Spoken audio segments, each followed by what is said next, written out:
माननीय सागर दास जी, महंत राजू दास जी, हमारे बुजुर्ग लाखाराम जी और हमारे जिलाध्यक्ष महोदय और दूर दराज से पधारे हुए मेरे सभी समाज बंधु और युवा साथी, आज हमारे समाज की जो यह बैठक हो रही है, इस बैठक में हमें हमारे समाज हित के लिए क्या क्या करना है और ताकि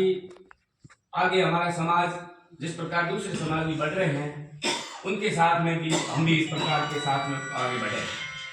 तो इस संबंध में जिस प्रकार की डॉक्टर साहब ने कहा कि हॉस्टलों के संचालन के लिए तो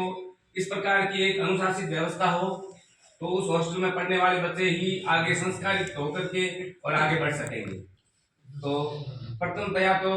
मैं डॉक्टर साहब का स्वागत करता हूँ इस वाक्य पे, और हम सब मिलकर के इस प्रकार की एक कार्यकारिणी गठित करेंगे और वो कार्यकारिणी ये नहीं कि हम 12 महीने 6 महीने में आकर के उसको देखें हॉस्टलों की व्यवस्था को, ऐसा नहीं। वो कार्यकारिणी हमेशा ही उसके कार्यकारिणी के सदस्य उस हॉस्टल पे अगर 5, 7, 10 जने होते हैं तो बारी बारी से उस पर निगरानी रखेंगे और कम से कम 1 महीने में तो उनकी कार्यकारिणी की एक बैठक भी हो और वो उन जो बच्चे पढ़ रहे हैं उनकी उपस्थिति और उनके द्वारा किए गए अध्ययन उनका मूल्यांकन करते रहें और उनकी जो भी समस्या है उन समस्या का समाधान भी करते रहें, तो ही हमारी हॉस्टलों की व्यवस्था मतलब अनुकूल होगी। और इसके अलावा मेरा एक सुझाव है कि हमारे समाज में कई समस्याएं आती है, कानूनी आती है, आर्थिक आती है, बीमारियों से संबंधित भी आती है या और भी सामाजिक कई प्रकार की समस्याएं आती है। इन समस्याओं के समाधान के लिए भी आज जितने भी अपन जिले के सभी लोग पधारे हैं तो सभी बैठ करके एक ऐसी कमेटियों का गठन करें। हमारे बंधु कोई किसी प्रकार की कानूनी अड़चन में आ गया है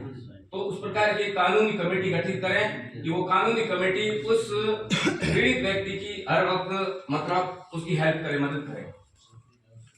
दूसरा, किसी व्यक्ति के ऊपर कोई किसी प्रकार की ऐसी कोई हारी बीमारी या एक्सीडेंटल कोई समस्या आ गई है, कोई अग्नि पीड़ित भी हो गया है, किसी प्रकार की दुर्घटना भी घटित हो गई है या कोई गंभीर बीमारियों से भी वो ग्रसित हो गया है, तो उसकी भी हमें मदद करने के लिए ऐसा एक हमें कमेटी गठित करनी चाहिए और ऐसा उसमें एक फंड बनाना चाहिए ताकि ऐसे पीड़ित को हम तत्काल प्रभाव से उसकी हेल्प करें। तीसरा नंबर ये है, शिक्षा से संबंधित भी एक कमेटी गठित हो। हमारे बच्चे जहाँ जितने जिले क्षेत्र में पढ़ रहे हैं या हमारे छात्रावासों में या सामाजिक न्याय विभाग की या जनजातीय क्षेत्रीय विकास विभाग की जो भी छात्रावास है उनमें पढ़ रहे हैं, तो उन बच्चों को भी शिक्षा के लिए प्रेरित करना चाहिए और वो नियमित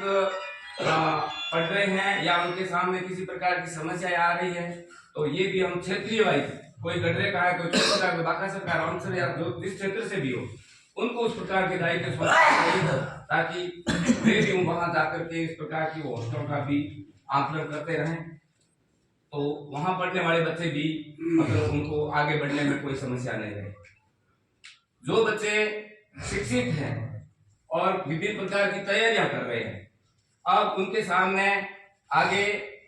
कोचिंग की व्यवस्था की समस्या है,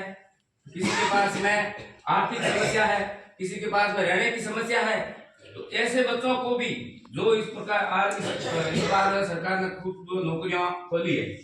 तो इन नौकरियों में जिन्होंने नौकरी की है या करने वाले हैं उन बच्चों के लिए हमें सब मिलकर के एक अच्छी कोचिंग व्यवस्था और लाइब्रेरी की व्यवस्था भी करनी चाहिए ताकि वे बच्चे, पहली बात तो सभी एक रजिस्ट्रेशन हो,